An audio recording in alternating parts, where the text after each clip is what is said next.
Magandang araw po sa bawat isa sa inyo. Welcome back to our 365 Daily Devotions. Hello po muna kay Ulrich Dugilio, Rosemary Milio, Noli Layos, Tina Iglores, Christian Ulayaw, and Gloria Sarabia. Maraming salamat po sa inyong pagsubaybay dito sa ating channel. Nagpapasalamat po tayo sa ating Panginoon kasi ginagamit niya po yung mga devotions natin para makatulong sa marami sa kanilang paglagong spiritual. So, salamat po sa Panginoon, unang-una, at salamat po sa mga sumusubaybay dito sa ating channel. At salamat rin po sa mga nagsusupport dito po sa ating mga devotions araw-araw. Natutuloy po natin yung ating talakayan po patungkol sa intimacy with God. Pag sinabi po nating intimacy, ito yung deep relationship with God. Deep connection. Alam mo yung close na magkaibigan, talagang connected talaga na magkatinginan pa lang, nagkakaintindihan na. Yung close na mag-asawa na tingnan lang ng asawang babae, asawang lalaki, yung asawang lalaki naiintindihan na, galito si Mrs. Something like that.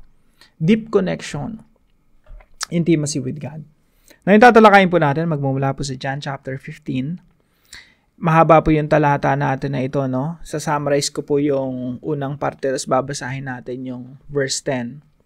Now, dito po sa John chapter 15, inilalarawan ng ating Panginoong Jesucristo yung relationship niya sa kanyang mga disciple. Sa atin, mga disipulo, mga tagasunod ng ating Panginoong Jesucristo. Now, sabi po rito ni Jesus Christ, I am the true vine. Ako yung pinakapuno, kayo yung mga sanga. So, sabi niya, I am the true vine and my Father is the gardener.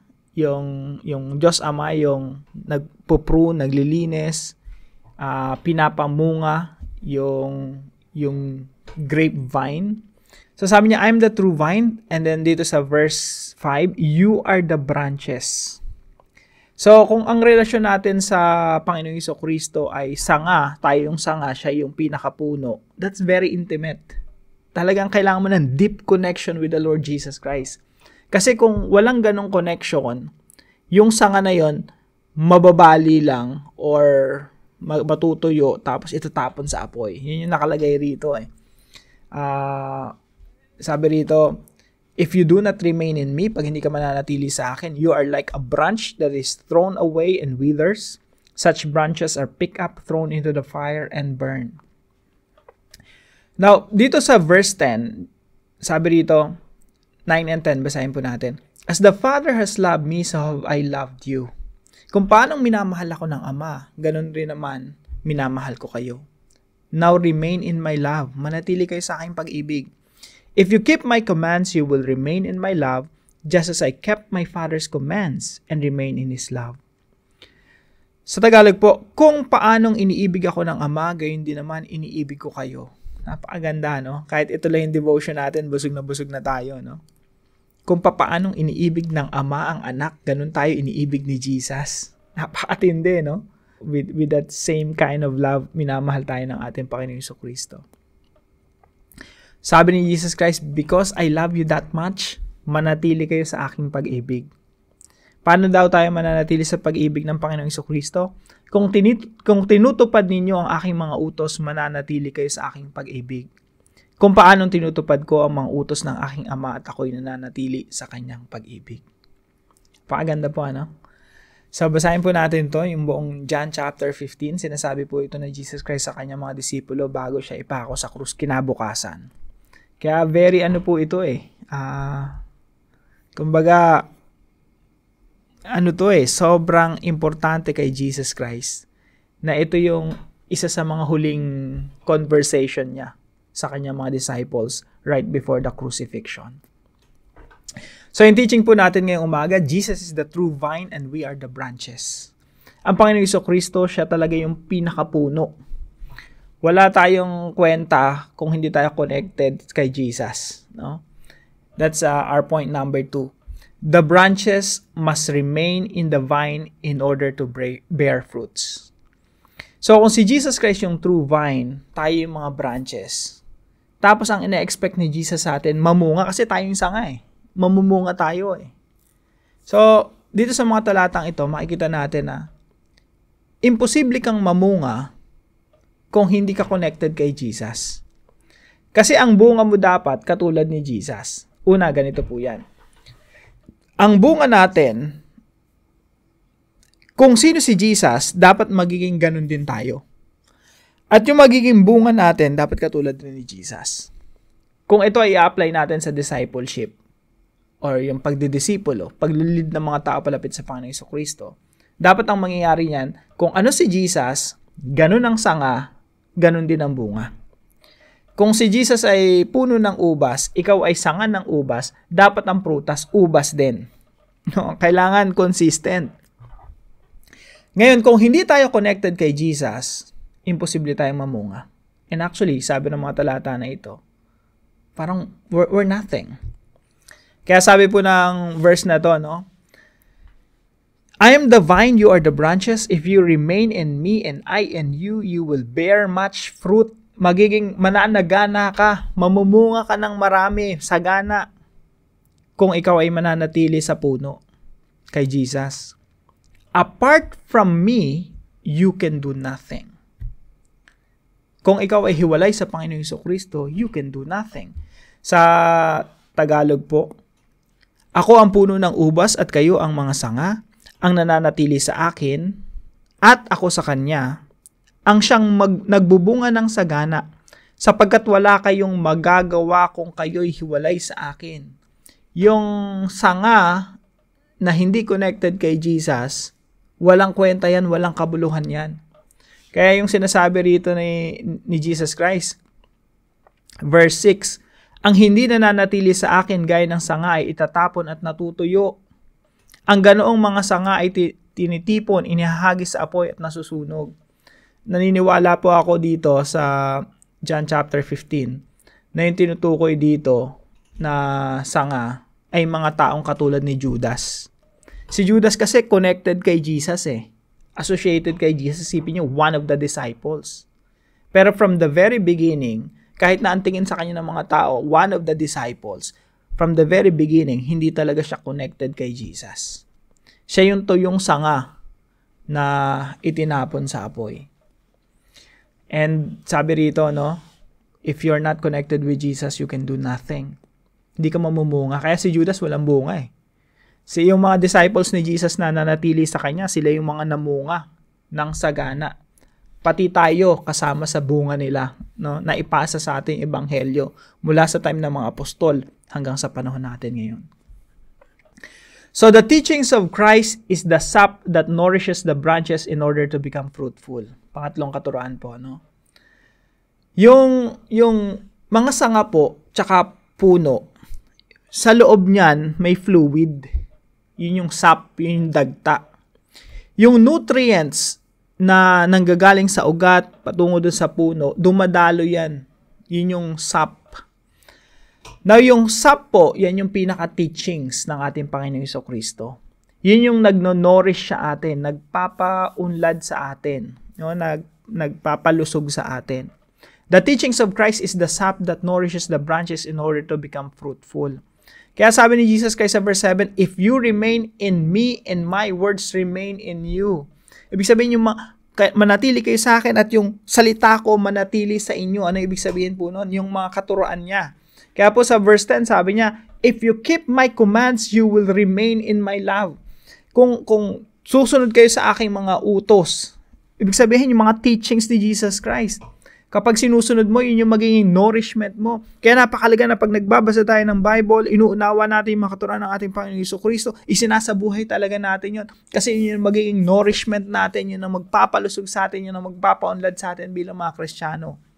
And yan ang magpapatunay na connected talaga tayo kay Jesus. Na merong nourishment na nanggagaling kay Jesus Christ patungo sa atin at tayo namumunga. Yung character ni Jesus namumunga sa atin. Yung mga plano ng Panginoong Jesucristo nangyayari sa buhay natin at maraming tayong nadidisipulo, maraming tayong nailalapit sa Panginoong Jesucristo bilang parte ng ating bunga. Paano po nangyayari yon? Through the teachings of Christ when we obey the Lord Jesus Christ. Yan po ang nagpapatunay na nagkakaroon tayo ng intimacy with the Lord Jesus Christ. Na mahaba po itong mga talatang ito, napakadami nating matututunan. Kaya po, encourage ko po kayo na basahin po natin ito. Now, dumako po tayo sa application. Number 1, remain in the vine. not just attached to the vine. Kailangan nating manatili sa Panginoong Jesucristo, hindi lang naka-attach by name, hindi lang affiliated, hindi lang, na para ba tayong mga Christians lang na quote-unquote by name, Christians by name. Si Judas po, one of the 12 disciples, pero during this time, wala na siya. Trinaydor niya ng ating Panginoong Jesucristo. He was cut off. Pinutol na siya in a way, no? So, kailangan po nating manatili, remain in the vine. Hindi lang naka-attach na para bang, sa paningin ng mga tao Christian, sa paningin ng mga tao disciple, but kagaya ni Judas from the very beginning, wala talagang deep relationship with Jesus Christ. Napakadaling i-claim na Christian ka. Napakadaling sabihin ng mga tao by observation na Kristiyano ka kasi nagpupunta ka sa church. Meron kang Christian community. Napakabilis lang nun. Parang si Judas, no? For a long time, maybe for many years, ang tingin ng tao, connected siya kay Jesus, pero in reality, walang deep relationship with Jesus Christ. Walang intimacy with Christ. Kaya napakalaga sa atin, we have to remain in the vine. When you remain in the vine, na natili tayo sa Panginoong Jesucristo, yun ang katunayan na tayo ngay mga ligtas. Kung tayo mananatili. Number 2 po, remain in the love of Christ. Sipin niyo po yung pagmamahal ng Diyos Ama sa anak. Kaya ang sabi rito ni Jesus Christ, as the Father has loved me, so have I loved you. Kapatid, ikaw na nakikinig ngayon right now, sipin niyo po yung sinabi ni Jesus Christ na to. Kung paano siyang minamahal ng Diyos Ama, in the same manner, kung gaano kalaki yung pag-ibig ng Ama sa anak, kung gaano kalawak yung pag-ibig ng Diyos Ama kay Jesus Christ, ganun kanya minamahal. Come on. Busog na tayo. Napakasarap isipin. Napakasarap i-meditate. Lord, totoo ba to? Sabi ni Jesus Christ, yes. I love you this much. Kung paano ako minamahal ng Ama, ganun ko rin kayo minamahal. So, anong gagawin natin? Remain in the love of Christ.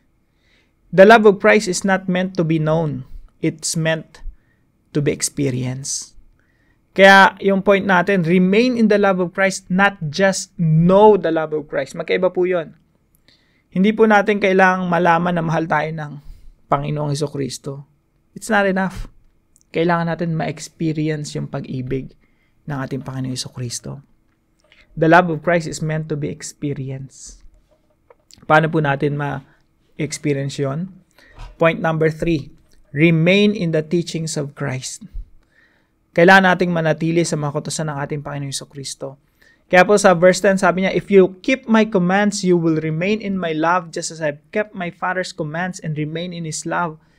Isipin niyo po kung gaano ka-intimate si Jesus Christ sa Diyos Ama. Walang ginagawa si Jesus na hindi ginagawa ng Ama. Walang sinasabi si Jesus Christ na hindi sinasabi ng Diyos Ama. Walang pagkilos ang Panginoong Jesucristo na hindi kalooban ng Ama. Ganon sila ka-intimate. At yun po yung gusto ng Panginoong Jesucristo sa atin.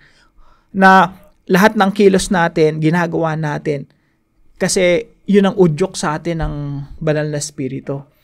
Na lahat ng ginagawa natin, I know, we're not perfect. Pero at least we're trying by the empowerment of the Holy Spirit na hindi tayo lumalabas sa kalooban ng Panginoong Jesucristo. We abide in the teachings of Christ. We remain in the teachings of Christ. Kung ano yung tinuturo ng Panginoong Jesucristo, yun yung sinasabuhay natin. And by doing that, we're remaining in the love of Christ. Mas lalo nating nararamdaman yung pag-ibig ng ating Panginoong Jesucristo sa atin. So, paano natin ma-experience yung pagmamahal ng Panginoong Jesucristo? Remain in the teachings of Christ. So, point number 3, remain in the teachings of Christ, not just appreciate the teachings of Christ. Alam niyo po, billions and billions of people around the world, they appreciate the teachings of Christ.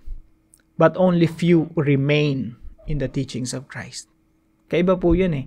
Hindi naman tayo mga admirer lang ng ating Panginoong Jesucristo. I admire you, Jesus. I like your teachings. I love your teachings. Hindi po ganun eh. We are followers of Christ. Tagasunod po tayo ng ating Panginoong Jesucristo. Now, para po sa ating discussion, why does intimacy with Christ result in bearing fruit? Bakit yung deep relationship natin sa Panginoong Jesucristo nagre-resulta ito ng pamumunga ng sagana? Samahan niyo po ako sa panalangin. Father, thank you for connecting me to Jesus. Please prune me so that I may be fruitful. Help me remain in the teachings of Christ and bear fruit. Apart from Jesus, I am nothing. I would be like a withered branch thrown into the fire. Please help me to be intimate with Jesus. I want to remain in His love. Let me have a strong and deep relationship with Jesus, my true vine. I also pray that you will make me fruitful as you nourish me with the teachings of Christ. I pray this in Jesus' name. Amen and amen. Salamat po sa katuwang natin sa devotion na ito. Yung partner natin, si Ma'am Corina. Thank you very much. Pagpalain ka natin, Panginoon. At kung kayo po may natutunan sa devotion na ito, ipalam niyo lang po sa comment section right below this video. And please share this devotion to your family and friends. God bless you po. See you po tomorrow.